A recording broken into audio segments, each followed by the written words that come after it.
speaking with reference to Christ and the church. Nevertheless, each individual among you also is to love his own wife, even as himself.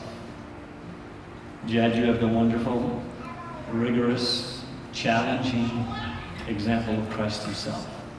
You must also line up under Lizzie to support her. And you can do this by setting the proper example and by being the spiritual leader in your home. I'm calling you to that today. And remember that this leadership must always be governed by love, because you see this as Christ loved the church. Finally, I would like to remind both of you to be conscious of two things. Your home is a testimony to an increasingly unbelieving world of the reality of Jesus Christ.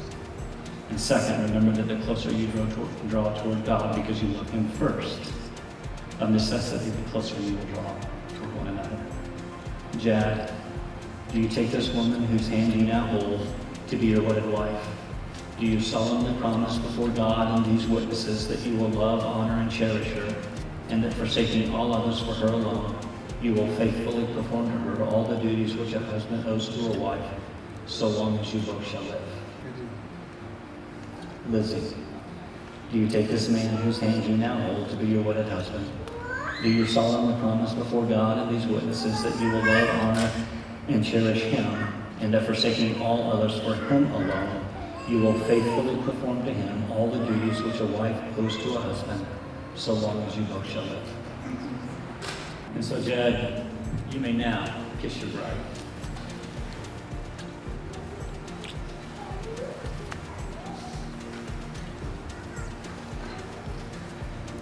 And so now, it gives me great pleasure to present to you Jad and Lizzie Jad.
And of course, there's always that one that was sitting right behind us that whispered just loud enough to where we could hear, that goes, "See if you ever get married."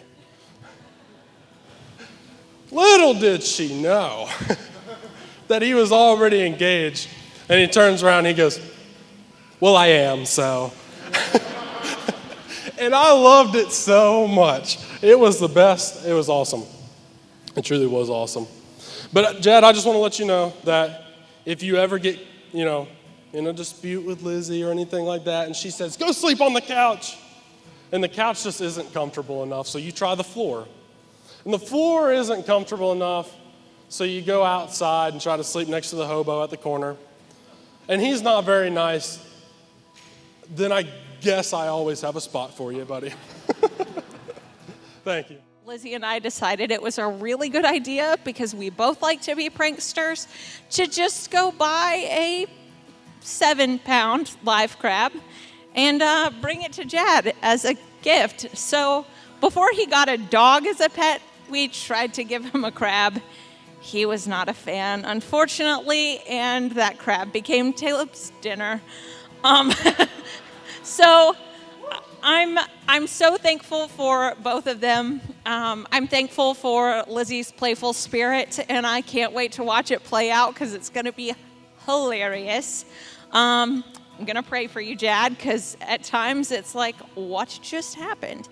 But I don't really have a ton else to say other than I adore you.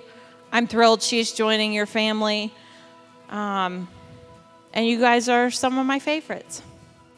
I am so thankful that she always pushes me to be better than what I think I can be.